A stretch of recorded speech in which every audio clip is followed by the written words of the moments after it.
Every year, more than 3 billion air passengers head for the skies. The vast majority return safely to Earth without incident. But a small number experience life-changing moments they will never forget. I thought I was going to die. I really thought I was going to die. We hear first-hand accounts from the passengers and pilots who have lived through the most shocking extremes of air travel. Went on the wildest teacup ride you could ever imagine. From great escapes Run, it's gonna blow. to mad moments and highway robbery This is now going to cost you £24,000. to highway landings. Holy... It's definitely something they don't teach in driving schools, how to avoid a plane. In the age of the smartphone, these events are caught on camera as never before. Awesome. And we reveal exclusive footage new to television. So keep your seatbelt fastened for the world's wildest flights.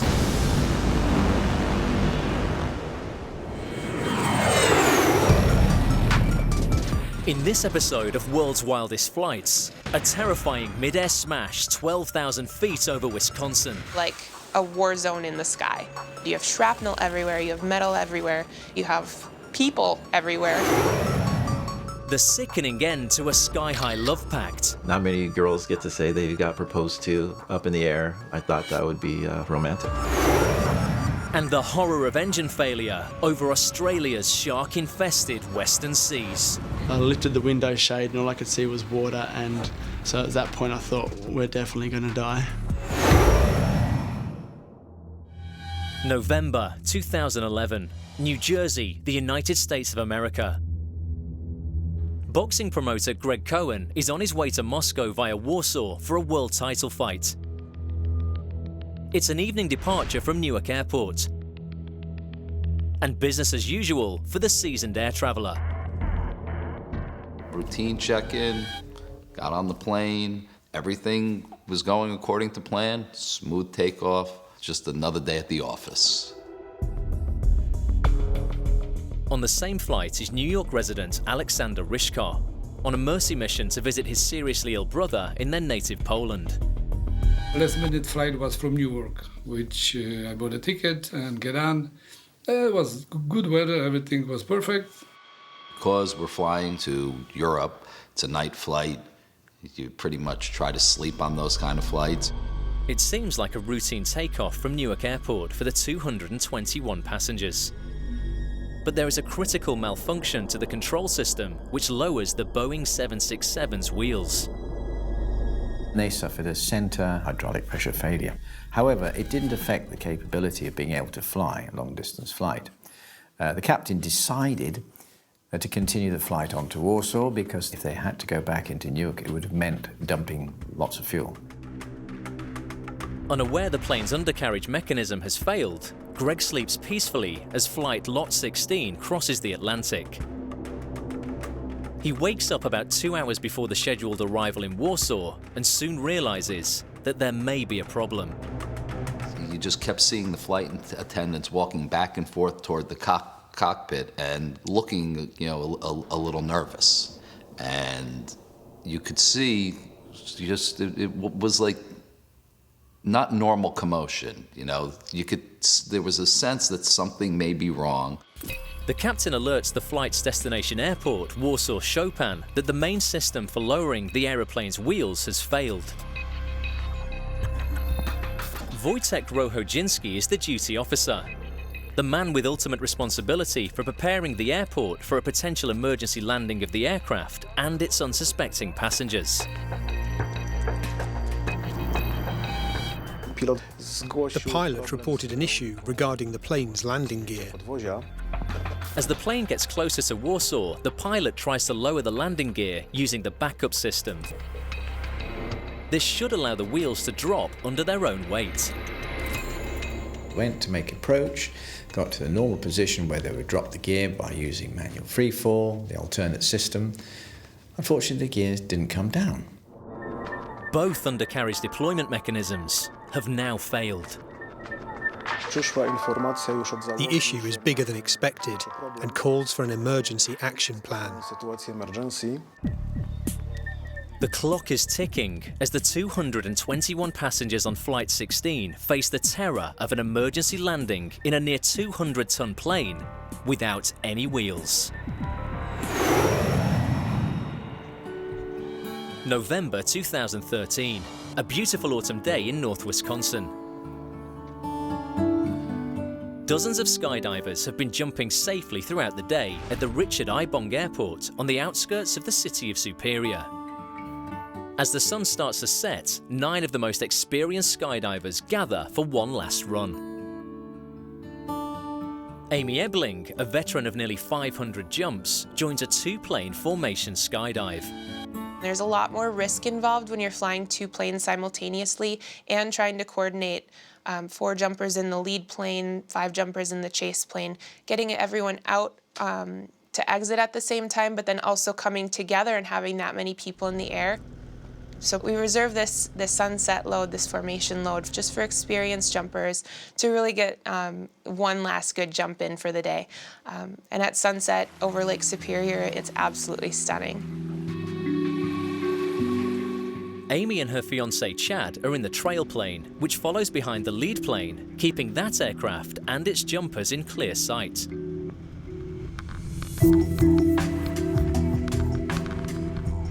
As we were preparing to exit the aircraft and jump, we were flying at about 12,000 feet, which is pretty typical for the drop zone. Mike Robinson is in the lead plane, which is usually about 100 feet in front of Amy's trail plane. So we were just taking our position.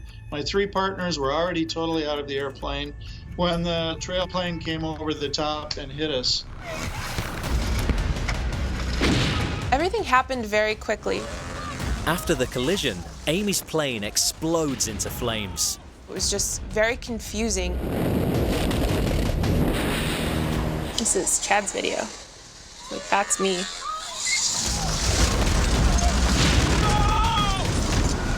My pilot screams, "Go!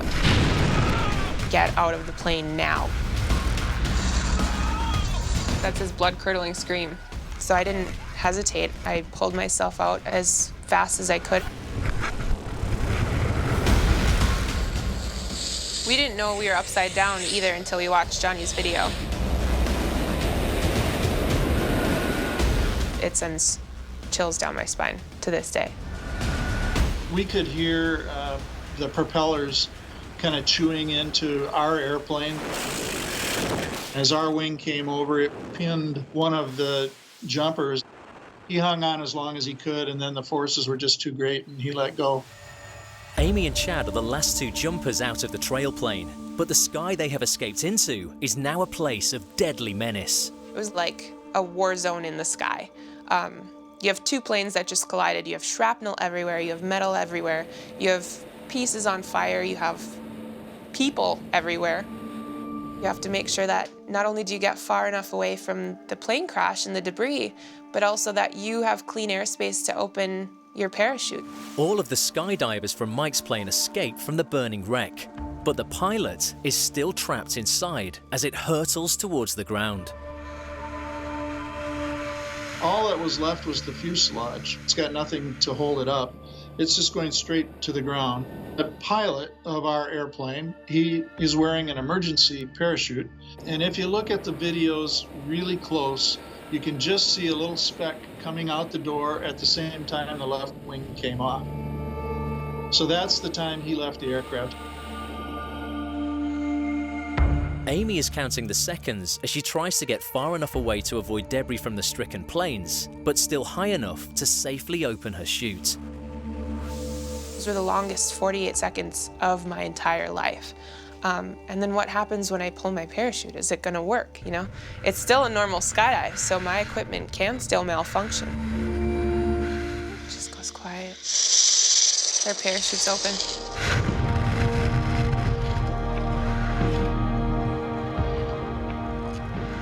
Once my parachute was open, I kind of assessed myself and figured out my equipment's good. Am I good? Can I land? I wasn't to the ground yet. This wasn't over, so I was still very much prepared to fight if I needed to. As Amy approaches the drop zone, she spots her fiancé amongst the jumpers who have already landed.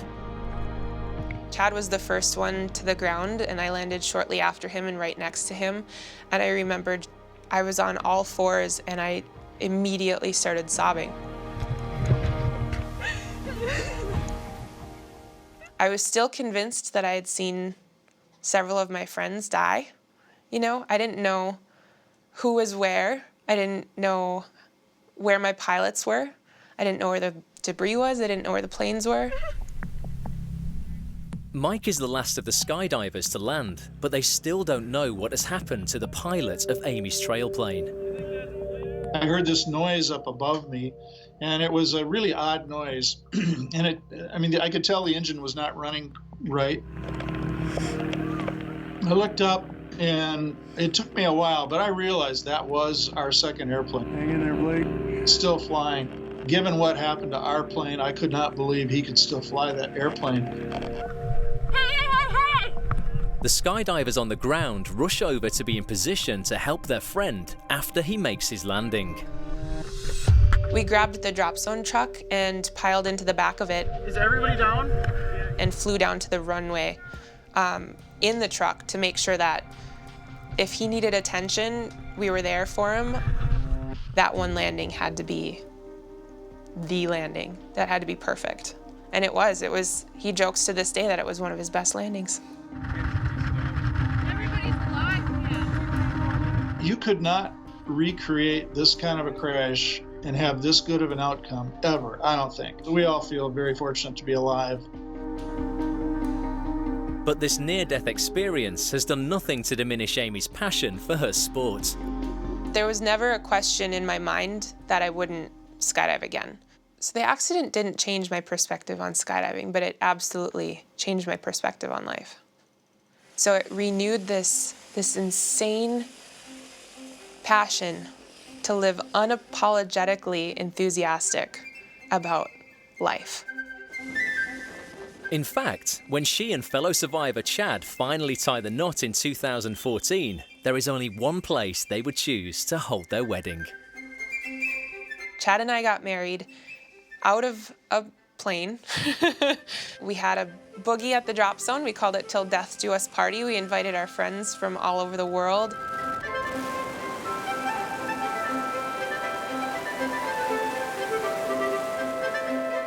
Chad and I kissed for the duration of our free fall, and we broke off, pulled our parachutes safely, and landed. It was kind of like it came full circle.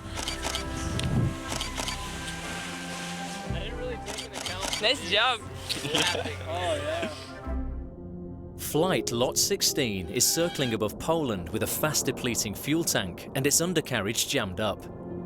The Boeing 767 suffered a critical malfunction to its central hydraulic system during takeoff from Newark.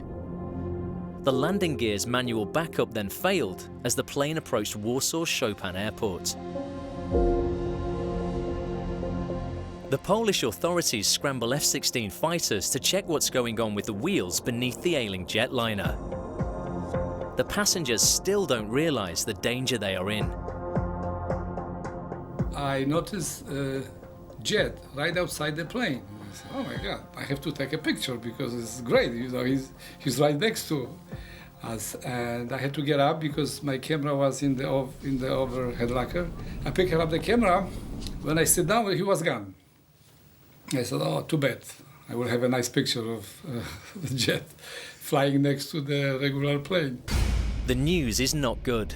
The fighters confirm that none of the 767's wheels are down. The only thing they told us is that we're going to be making an emergency landing. And we kept circling and circling and circling. And, you know, we were literally just waiting for information.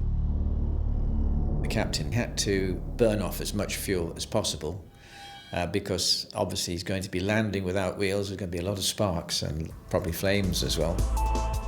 Before attempting a life-threatening emergency landing, the captain makes one desperate last effort to lower the wheels.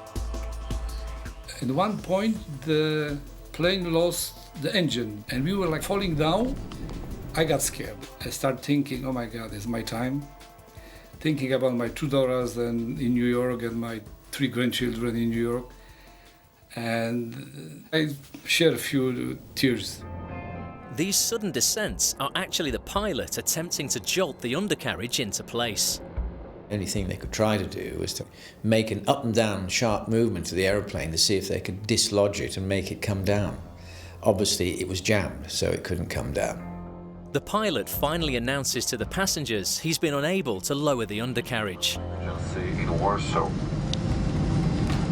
And the plane will be making an emergency landing without any wheels. It got to the point where I got to reach out to my family. And at that point, you know, I got my cell phone out and I text my wife that we're making an emergency landing. I'm sorry to have to text you this. I love you so much and our children so much, and God forbid if something were to happen, you needed to know. And just in case the wrong thing happened, I wanted my wife and kids to know how much I love them, and it was definitely emotional. As the pilot prepares for a landing without landing gear, the ground team at Warsaw Chopin Airport moved the fire engines into position and put one final safety measure into place. We sprayed a layer of foam on the 3-kilometer-long runway. The plane starts to make its final approach. As we're coming in, they're giving our instructions and telling us, brace for impact, get ready, get ready, get ready. Seatbelt fastened. We all were thinking that we're gonna probably crack in half or lose the wings. I'm just praying that things are going to end up okay.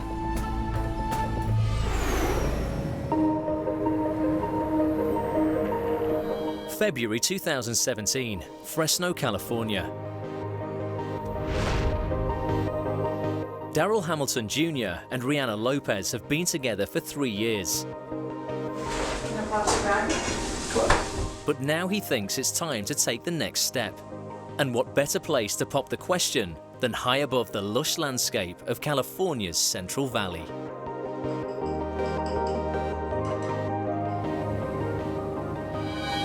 Rihanna and I really love taking pictures and scenic outdoor shots, and I just thought the perfect view for her would be something memorable. And not many girls get to say they got proposed to up in the air with a nice view, so I thought that would be romantic.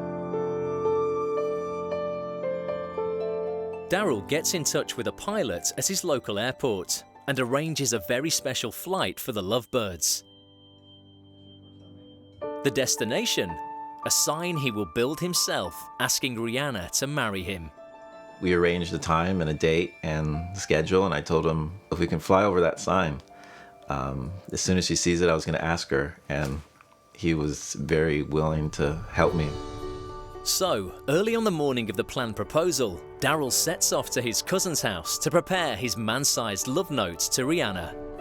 I kind of carved "Marry Me" in the grass.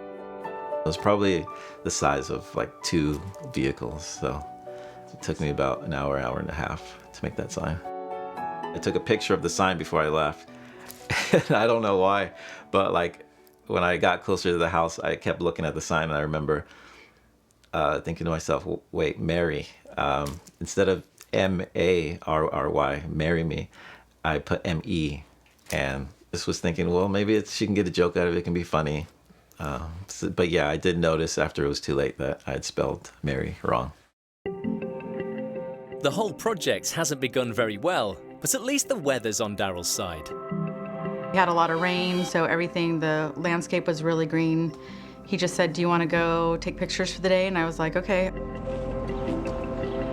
So we did that, and then all of a sudden he says, hey, there's an airport over here. Let's take some pictures of the plane. And I'm like, okay, that's a little weird, but whatever. I don't think she had time to be suspicious because it was really last minute. And when we had gotten there, she was really caught off guard, and she really didn't know what to think.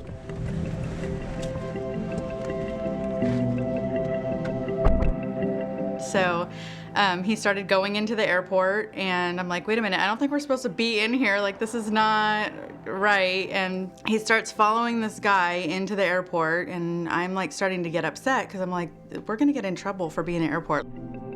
Finally, I realized that he knows this person, and the guy comes out of his car and he's like, so we're gonna be taking a flight today. And I'm like, wait, I don't understand what's going on. I'm a little confused.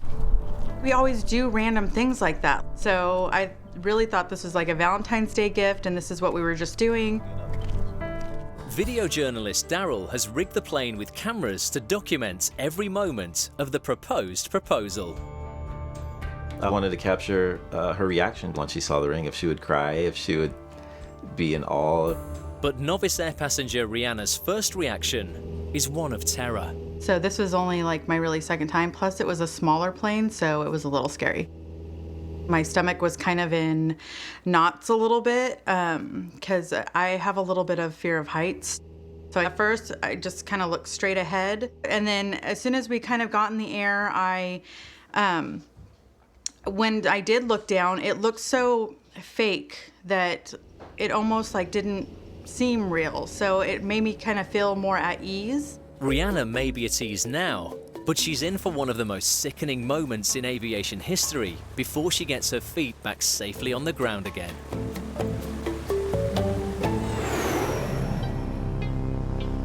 November 2011, Warsaw, Poland.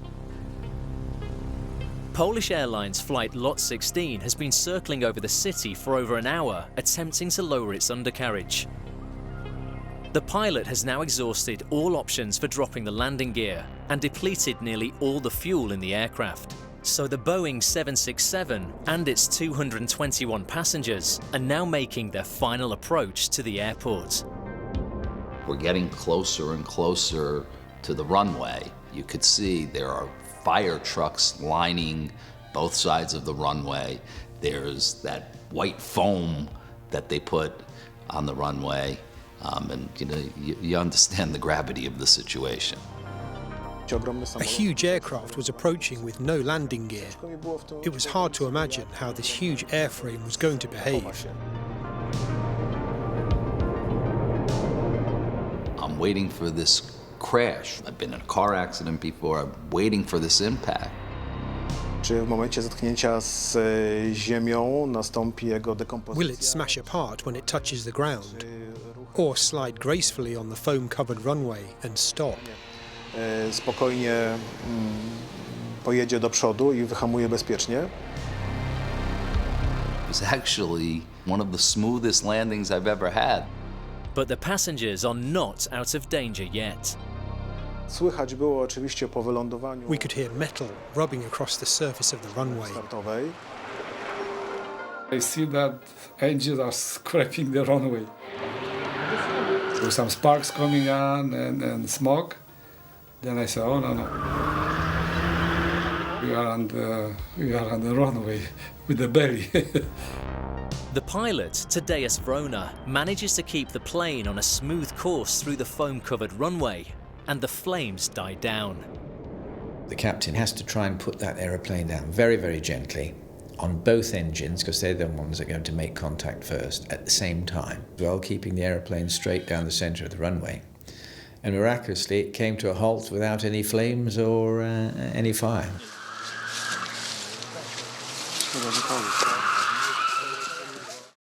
I have to say, he did a fantastic job.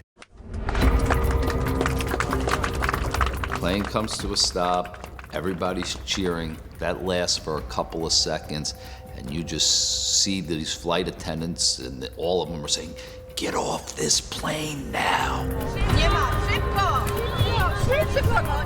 And the people start running. And when I want to get up, somebody always push me back, because boom, I want to get up. Boom, somebody running. And I said, oh my, I finally have to get up and run. Then when I get up and I start running, they said, jump, so I jump.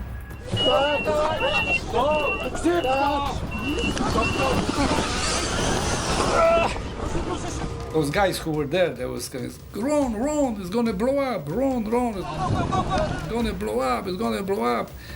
And it seemed like everybody was running, and I was kind of running too.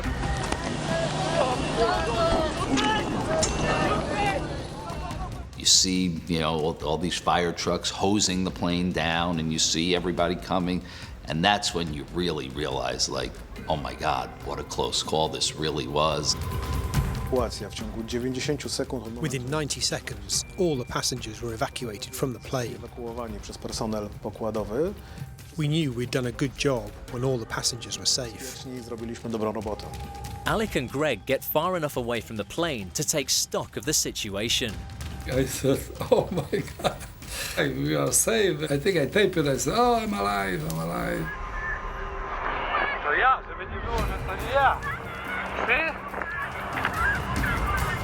The first thing I did after running across the runway to a safe distance away from the plane, I pulled out my cell phone to call my wife. As soon as I heard her voice, I mean, you know, my voice cracked, and you know, it was just an outpouring of emotion and something, you know, it's very hard to describe unless you experience something like that. But it was a great call, you know, and I'm a very lucky man to have such a good family. The passengers are loaded onto buses and driven to the terminal building. We are among people who did survive, now happy, shaking hands, hugging, good.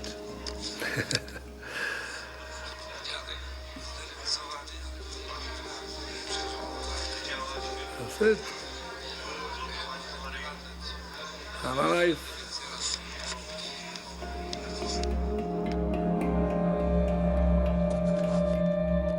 It definitely keeps things in perspective. You know, you realize, you know, what's important. I mean, I think ice cream tastes a little sweeter. You know, the sunshine feels a little better. You notice the little things, and you don't take them for granted.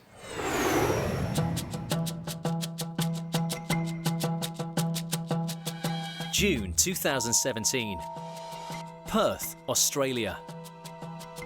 Teachers Damien Stevens and Mitch Jameson are heading off for their mid-year break.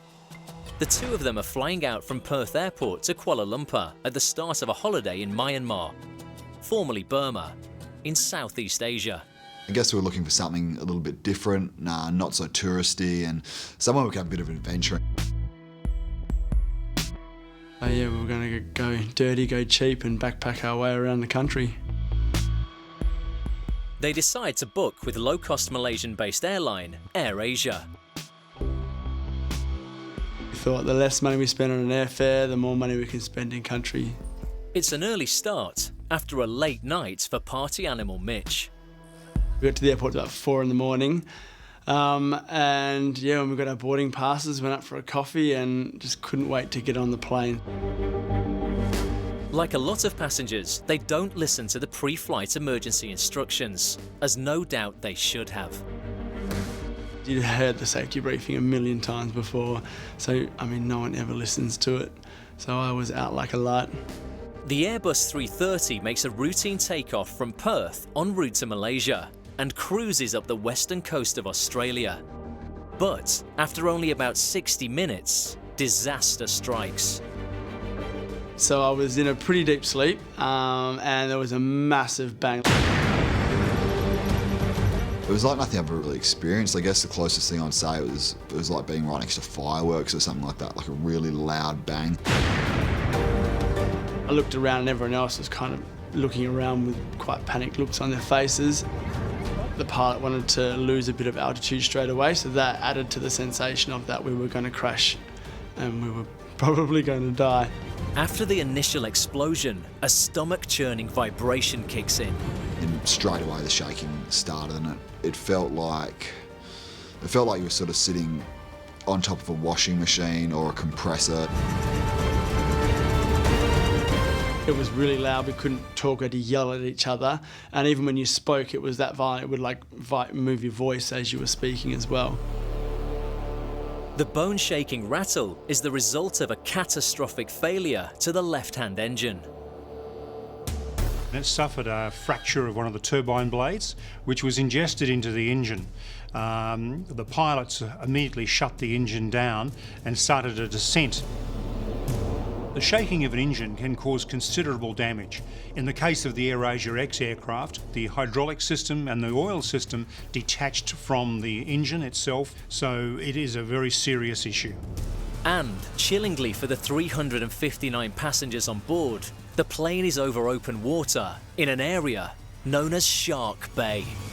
Mitch was near the window seat and he lifted the blind and sort of peeked out, and all we could see was oceans.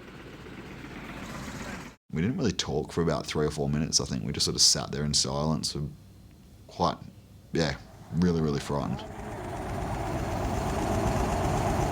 We're both pretty good swimmers, and I thought if we do land it okay, we'll be able to survive the swim. That's not an issue, but knowing that we'll be floating in water full of sharks for at least a couple of hours was a pretty big concern.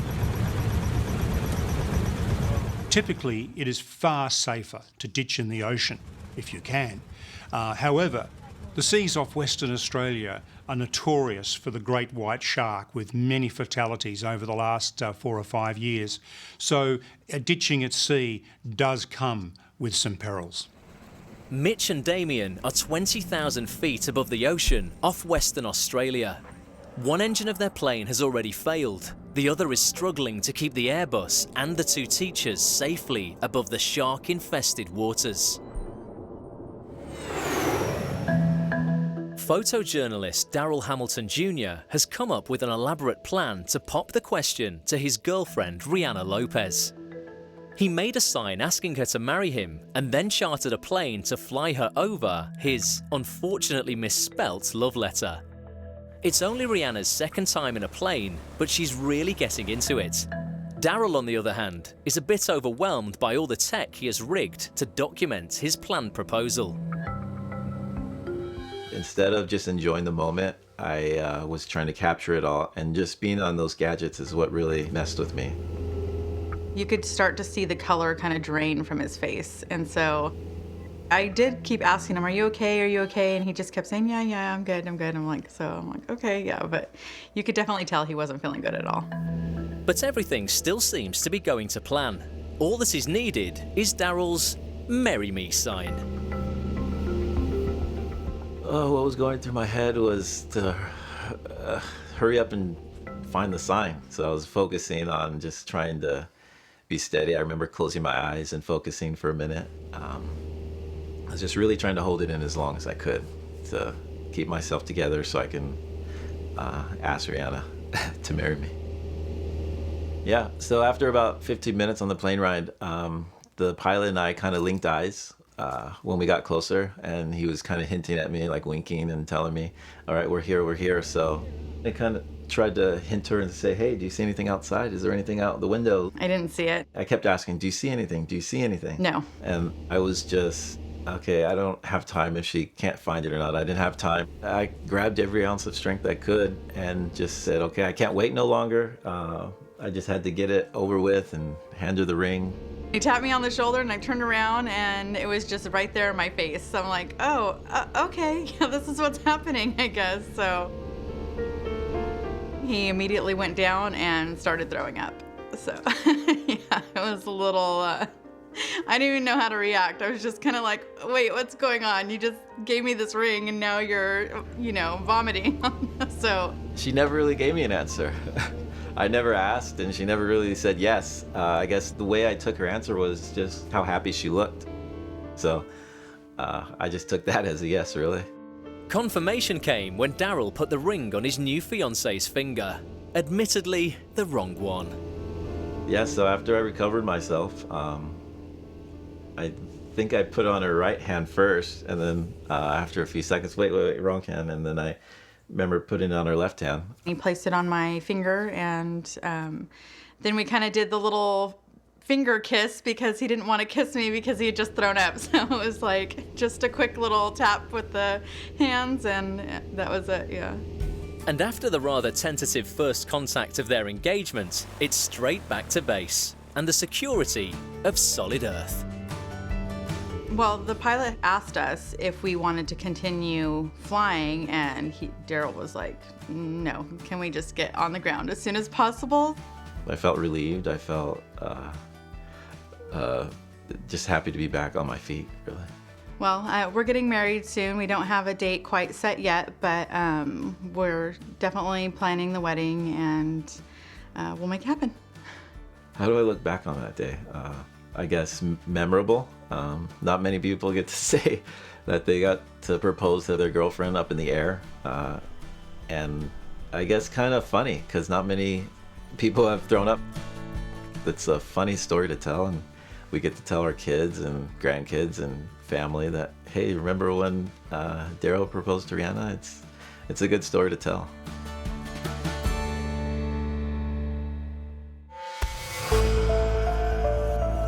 AirAsia Flight D7237 is limping home to Perth on just one engine over the shark-infested waters of Western Australia.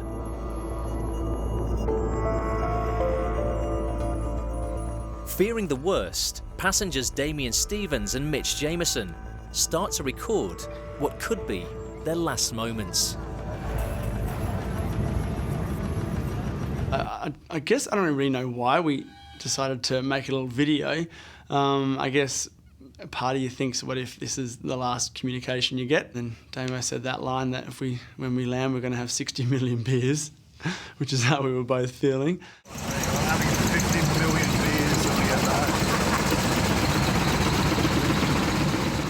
I guess we sort of did it just to record what may or may not have happened, and also to show people back home what it was like, because the shaking, it was crazy, something like I've never experienced before.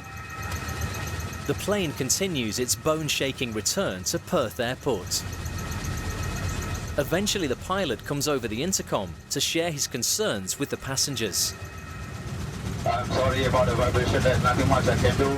His announcements over the rest of the flight will only add to the growing panic of his 359 passengers. I hazard to guess that the number one engine is seized and it's causing the vibration that we are feeling right now.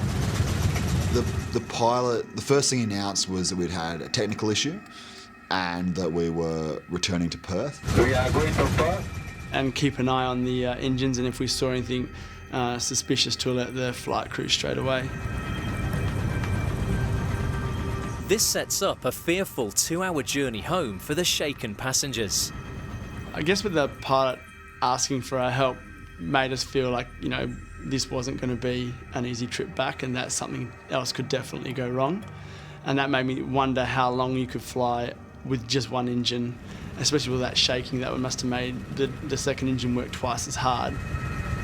Yeah, obviously as soon as the word engine had been mentioned, we were petrified. Then, about 30 minutes after the left engine failed, it seems the worst has happened. The plane was shaking from as soon as the engine went, but it almost became sort of comforting, and you got used to the shaking. At one point during the flight back, stopped for about 40 seconds, and for me that was probably the most scary point in the flight. The passengers on the Airbus fear that the right engine has also seized under the strain of keeping the plane aloft. Yeah, it was perfectly silent, and everyone else, you know, would look around sideways at each other because no one knew what was going on. So that was quite scary. Thankfully, the second engine kicks back in and the flight moves back over land, to the great relief of those on board. I guess when we sort of could see land, we felt a little bit more comfortable, although I don't really know why that was. We thought we could land on the highway in the northwest maybe, but that was our thought process at the time. And then the captain chips in again with a jaw-dropping intercom appeal. We had half an hour of shaking at this stage, and I guess we thought, well, we're going to keep going at this rate and shaking the whole time, so we weren't, you know, in a mad panic. I know you're all worried and back there. Me too. The pilot came over the intercom and told us we needed to pray. Let's pray together and make this a good landing for us all. But for him to ask us to pray, we just thought, just lie to us. Tell us you've done this before. Tell us we're going to get home safe, because if we don't, then we're just going to die. And I'm praying, I hope you are too. I guess it spread a bit of panic throughout the plane and people were quite subdued. But he said it twice, and when it came the second time and he said he was scared as well, it was, yeah, we thought we were in a lot of trouble. Let's hope everything turns for the best. God bless us. The announcement by the AirAsia ex-captain of asking the passengers to pray was probably the most bizarre request ever made in aviation history. You've got a scenario where the passengers are terrified with the shaking of the engine, and then the captain comes on and says, "Pray for us." That was a fail.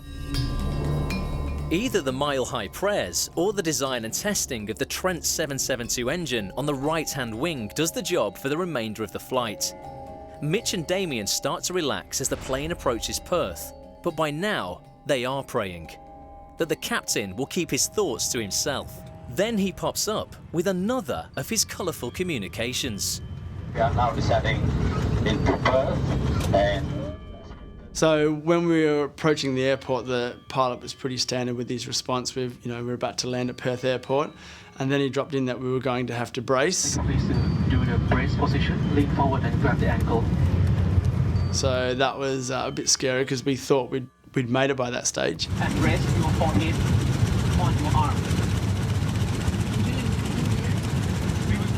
We could see out the window and we could see what was happening, and did see police and fire engines and all those emergency services at the airport. As soon as we landed and touched down, people were just ecstatic. Clapping and cheering and high-fiving, and it sort of continued on for the whole time we taxied along the runway. The pilot has one final comment for his relieved passengers. thank God for on the ground. Thanks a lot. And maybe you have prayed for us as well. Thank you. 367 hours on board today. 367 lives. Thank you. And the two teachers have a chance to thank the man whose flying ability has brought them home safely, even if his communication skills left a little to be desired. The pilot shook everyone's hand as we got off, which we thought was a really nice gesture, and personally I don't blame him. I think he was scared as well, and he obviously didn't follow procedure, but I think it's just one of those things, just human error. I guess the pilot was a little too honest at times, but in the grand scheme of things, he got us home alive, and I was happy to shake his hand and thank him at the end of the flight. Insofar as how AirAsia handled it on the ground, we got to the front of the line and there was no one at the desks for about 2 hours. Just wanted to get it going on our holiday, and it just took forever. The lads eventually took off for Kuala Lumpur nearly 20 hours after their original departure time. But with no shaking in sight and both engines in working order. All our friends thought we were crazy for getting on another AirAsia flight. We were just happy to get on another plane and get going. We thought lightning can't strike twice, right?